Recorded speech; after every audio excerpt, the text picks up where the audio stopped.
दोस्तों, सावन के महीने में शिव पर जल अर्पित करने के महत्व को सनातन में बखूबी बताया गया है। वेदों, पुराणों सब में इसके चमत्कारी लाभों को वर्णित किया गया है।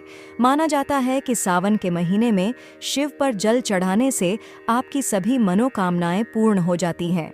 भक्तों का मानना है कि इस पवित्र माह में भोलेनाथ पर किए गए जलाभिषेक से विशेष कृपा प्राप्त होती है। इस जल के अनेक फायदे भक्तों द्वारा बताए जाते हैं।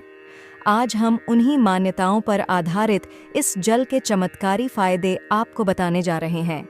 मान्यताओं के अनुसार शिव पर चले चढ़े हुए जल को जलधारी के नीचे से एकत्र करके जो व्यक्ति अपने नेत्रों पर लगता है, उसकी दृष्टि पवित्र और तेजस्वी हो जाती है। ऐसे व्यक्ति को नेत्र संबंधी रोगों में भी राहत मिलती है तथा दिव्य शक्ति प्राप्त होती है। वहीं जलाभिषेक के बाद गिरने वाले जल को कंठ पर लगाने से वाणी में मधुरता और प्रभाव आता है।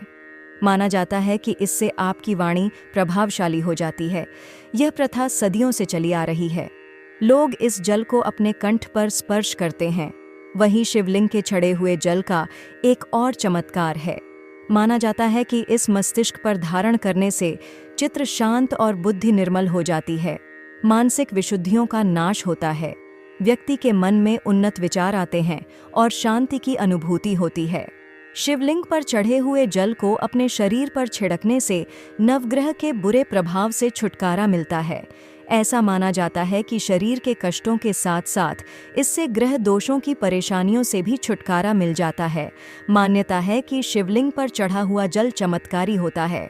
उसके स्पर्श मात्र से परम सुख की अनुभूति होती है और आपके जीवन के विकास और भ्रांतियां दूर हो जाती हैं। यही वजह है कि सदियों से लोग शिवलिंग पर चढ़े हुए जल को स्पर्श करते हैं और अपने ऊपर छिड़कते हैं। मान्यता है कि इससे असीम सुख और शांति की अनुभूति होती है। सावन के माह में भक्त शिव की अलग अलग तरीके से भक्ति करते हैं। उसी में से एक तरीका है पार्थिव शिवलिंग की स्थापना करके पूजा करने का, यानी कि मिट्टी से शिवलिंग स्थापित करना। सावन के माह में शिव के पार्थिव शिवलिंग के पूजन का विशेष महत्व है, लेकिन इसके कुछ नियम हैं। अक्सर हम छोटी छोटी गलतियां कर बैठे हैं जिससे हमें पूजा का फल पूर्ण रूप से फल नहीं मिल पाता। इसलिए अगर आप पार्थिव शिवलिंग स्थापित करने जा रहे हैं तो उसे बनाने के नियम और पूजन की विधि को ध्यानपूर्वक जान लेना आवश्यक है। शास्त्रों में इस बात का जिक्र भी मिलता है। पार्थिव शिवलिंग को बनाने के लिए आप किसी भी नदी, तालाब, सरोवर की मिट्टी को 2 हाथ तक खोद लें और वहां से मिट्टी निकालें। अगर ऐसा संभव न हो पाए तो आप अपने गमले की मिट्टी का भी प्रयोग कर सकते हैं। इस मिट्टी को साफ करने अर्थात छानने के बाद इस मिट्टी में थोड़ा गंगा जल और कच्चा दूध डालकर इसे अच्छे से मिला लें। मिट्टी इतनी सख्त होनी चाहिए आकार दिया जा सके। इसके बाद आप किसी भी पात्र में एक बेलपत्र स्थापित करें। याद रहे, बेलपत्र कटा फटा नहीं होना चाहिए। 3 पत्ते वाले बेलपत्र को स्थापित करने के बाद उस पर गंगा जल का छिड़कें। उसके बाद एक शिवलिंग के आकार का निर्माण करें। यह शिवलिंग अंगूठे से ज़्यादा ऊंचा नहीं होना चाहिए। इसके बाद इसके आसपास जलहरी बना लें। पार्थिव शिवलिंग को स्थापित करने के लिए कोई भी एक लकड़ी का फट्टा या चौकी ले लें। उसे एक साफ स्थान पर रखें जहां आप पूजा करने वाले हैं। उसके बाद इस चौकी पर थोड़ा सा गेरू और गंगा जल डालकर उसे लीप लें। तत्पश्चात अब आपने जो शिवलिंग तैयार किया था उस पात्र को इस चौकी पर स्थापित करें। इसके साथ ही आप 108 या 1008 लिंग बना लें। इन्हें भी प्रमुख स्वरूप के साथ स्थापित करें। अब आप पार्थिव शिवलिंग पर सर्वप्रथम भस्म अर्पित करें। आप इस दौरान ओम शूलपाणय नमः का जाप करें। साथ ही शिव से प्रार्थना करें कि वह इस पार्थिव शिवलिंग में उपस्थित हों। इसके बाद आप 3 ताली बजाने के बाद शिव का आह्वान करें। अब आप अपने पार्थिव शिवलिंग पर सबसे पहले जलाभिषेक करें। उसके बाद आप उस पर 5 अमृत अर्पण करें। अब आप शिव पर अपनी श्रद्धा अनुसार पुष्प, गंध, द्रव्य जो भी अर्पित करना चाहते हैं कर सकते हैं। नमः शिवाय का जाप करें। आराधना पूरी होने के बाद शिव की आरती करें और फिर इस शिवलिंग को नदी, पोखर, तालाब में विसर्जित कर दें। अगर ऐसा संभव न हो पाए तो आप इसे अपने घर के किसी भी साफ पात्र में विसर्जित करके उस जल को किसी भी गमले या पेड़ में चढ़ा दें। लेकिन भूल से भी यह जल को तुलसी में ना चढ़ाएं।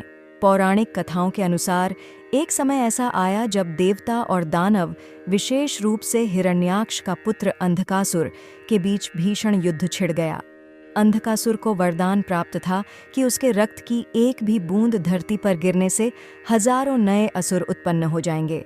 इस वरदान के कारण उसे हराना लगभग असंभव हो गया था।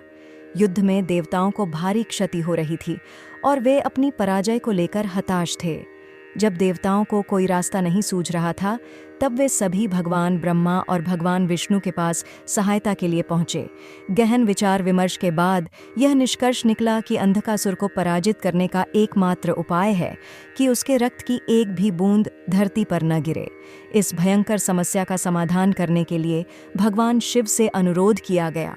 देवताओं के अनुरोध पर भगवान शिव ने एक अद्भुत और शक्तिशाली रूप धारण किया। यही रूप योगेश्वर अवतार कहलाया। इस अवतार में भगवान शिव ने न केवल युद्ध कौशल का प्रदर्शन किया, बल्कि उन्होंने यौगिक शक्तियों का भी अद्वितीय उपयोग किया। उन्होंने अपने मुख से योगिनियों को उत्पन्न किया।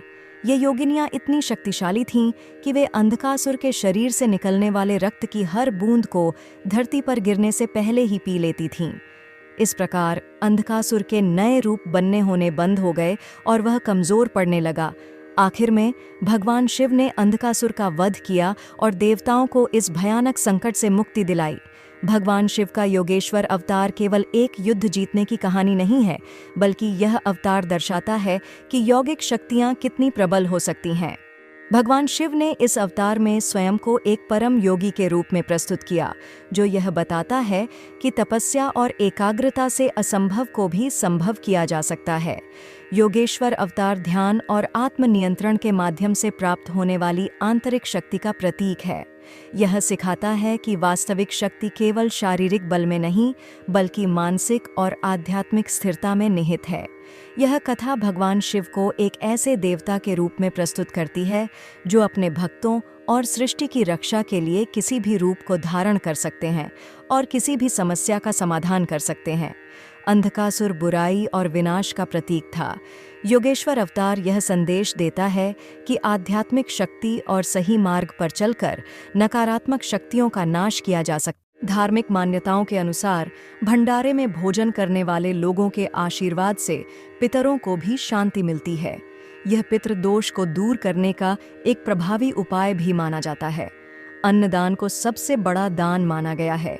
इससे व्यक्ति को अक्षय पुण्य की प्राप्ति होती है, जिसका फल उसे इस लोक और परलोक दोनों में मिलता है। धार्मिक महत्व के साथ साथ भंडारा एक बड़ी समाज सेवा भी है। यह जरूरतमंदों को भोजन प्रदान कर उनकी भूख मिटाता है। शास्त्रों में कहा गया है, अन्नम ब्रह्मेत्येव जानाति, अर्थात अन्न को ही ब्रह्म समझना चाहिए। अन्नदान को श्रेष्ठतम दान माना गया है क्योंकि यह जीवन को सीधा प्रभावित करता है। यही कारण है कि सावन जैसे पुण्य महीने में अन्नदान का फल कई गुना अधिक माना जाता है। कथा के अनुसार एक बार भगवान शिव दिगंबर रूप में यानी वस्त्रहीन होकर भिक्षाटन करते हुए दारुक वन, कुछ मान्यताओं के अनुसार देवदारू वन से गुजर रहे थे। उस वन में कई अर्षि और मुनि अपनी पत्नियों के साथ निवास करते थे। जब अर्षियों की पत्नियों ने शिवजी के आकर्षक और तेजस्वी रूप को देखा तो वे उन पर मोहित हो गईं। वे शिवजी के पीछे पीछे चलने लगीं, जिससे वन में खलबली मच गई। अर्षियों ने जब यह देखा तो वे अत्यंत क्रोधित हुए। उन्हें लगा कि यह व्यक्ति कोई मायावी है जो उनकी पत्नियों को भ्रमित कर रहा है। अर्षियों ने मिलकर शिवजी को सबक सिखाने का निश्चय किया। उन्होंने अपनी तपस्या और मंत्रों की शक्ति से एक विशालकाय बाघ उत्पन्न किया और उसे शिवजी पर हमला करने का आदेश दिया। बाघ अत्यंत भयंकर था और उसने पूरी शक्ति से शिवजी पर हमला किया। लेकिन भगवान शिव तो महादेव हैं, वे तीनों लोकों के स्वामी हैं। उन्होंने उस बाघ को एक ही पल में अपने हाथों से पकड़ लिया और उसे मार डाला। इतना ही नहीं, उन्होंने उस बाघ की खाल को उतारकर उसे अपने शरीर पर धारण कर लिया। इस प्रकार शिवजी ने ऋषियों के घमंड और अज्ञानता को नष्ट किया और उन्हें अपनी वास्तविक पहचान को सामने लाए। ऋषियों का बाघ उत्पन्न करना उनके अज्ञान और गलत धारणा का प्रतीक था। शिवजी द्वारा बाघ को परास्त करना अज्ञान पर ज्ञान की विजय को दर्शाता है। वे सर्वोच्च ज्ञान के दाता हैं। इस प्रकार भगवान शिव का बाघ छाल धारण करना केवल एक वस्त्र नहीं, बल्कि उनके गहन दर्शन, शक्ति, वैराग्य और संसार पर विजय का एक शक्तिशाली प्रतीक है। यह हमें सिखाता है कि वास्तविक शक्ति भौतिक सुखों में नहीं, बल्कि मन और इंद्रियों पर नियंत्रण प्राप्त करने में होती है। भक्त शिवलिंग पर बेलपत्र अर्पित करते हैं तो इसके सूक्ष्म तत्व उनके जीवन में सकारात्मक ऊर्जा का संचार करते हैं। इस प्रकार बेलपत्र का सेवन न केवल धार्मिक दृष्टिकोण से महत्वपूर्ण है, बल्कि यह स्वास्थ्य के लिए भी लाभकारी है। इस पूजा से न केवल भक्त मानसिक शांति प्राप्त करते हैं, बल्कि शरीर में होने वाले कई लाभों का भी अनुभव करते हैं। इस प्रकार बेलपत्र का महत्व केवल धार्मिक स्थलों तक सीमित नहीं है, बल्कि यह भक्त के जीवन में अनेक सकारात्मक बदलाव लाने में सक्षम होता है। बेलपत्र, जिसे बेल के पत्ते कहा जाता है, भारतीय संस्कृति में एक महत्वपूर्ण भूमिका निभाता है, विशेषकर सावन के महीने में। जब भक्त शिवलिंग की पूजा करते हैं तो बेलपत्र को चढ़ाने की प्रथा उनकी श्रद्धा और भक्ति को दर्शाती है। शिव शास्त्रों के अनुसार बेलपत्र को भगवान शिव की प्रिय वस्तुओं में से एक माना जाता है।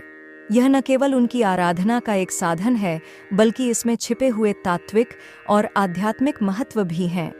कृपा के प्रतीक के रूप में बेलपत्र का उपयोग पूजा में विशेष महत्व रखता है। भगवान शिव की पूजा के दौरान बेलपत्र चढ़ाने से हिंदू धर्म में कई तंत्र और मंत्रों के पीछे का तर्क सामने आता है। यह माना जाता है कि बेलपत्र का उपयोग आध्यात्मिक उन्नति के लिए एक सशक्त उपाय है। इसे चढ़ाने से भक्तों को विशेष कृपा प्राप्त होती है। प्रतिदिन शिवलिंग पर बेलपत्र चढ़ाने से भक्तों का मानसिक शांति और आध्यात्मिक संतुलन बना रहता है। इसके पीछे की मान्यता यह है कि बेलपत्र करने से व्यक्ति को स्वास्थ्य, धन और समृद्धि प्राप्त होती है। शास्त्रों के अनुसार बेलपत्र को 3 पत्तों के समूह में भगवान शिव पर चढ़ाना सबसे अधिक फलदायी है। यह त्रिभुज का प्रतीक है, जो शिव के त्रिनेत्र का प्रतीक है। भक्त इन्हें चढ़ाकर नमस्कार करते हैं ताकि उन्हें भगवान शिव का आशीर्वाद प्राप्त हो सके। इस तरह बेलपत्र की पूजा न केवल बाहरी और भौतिक लाभ देने वाली होती है, बल्कि यह आंतरिक शांति और संतुष्टि का भी माध्यम है। इसलिए सावन में बेलपत्र को शिवलिंग पर चढ़ाने की प्रथा को मजबूती से अपनाना चाहिए। विभिन्न आध्यात्मिक परंपराओं में बेलपत्र का पूजा करने का विशेष महत्व है। यह न केवल धार्मिक दृष्टिकोण से महत्वपूर्ण है, बल्कि इसके कई लौकिक लाभ भी हैं। बेलपत्र भगवान शिव को अत्यधिक प्रिय होता है और इस कारण इसकी पूजा करने से श्रद्धालुओं के जीवन में सकारात्मक ऊर्जा का संचार होता है। जब भक्त नियमित रूप से बेलपत्र का मूल्यांकन करते हैं तो उनका मन और आत्मा शांति का अनुभव करते हैं। बेलपत्र की पूजा करने से भक्तों के जीवन में तनाव और चिंता को कम करने में मदद मिलती है। इसकी सुगंधित पत्तियां मानसिक क्लटर को हटाने में सहायक होती हैं, जिससे ध्यान और साधना में सुधार आता है। इसके अलावा बेलपत्र प्रार्थना के दौरान ईश्वर की कृपा को आकर्षित करने का साधन बनता है।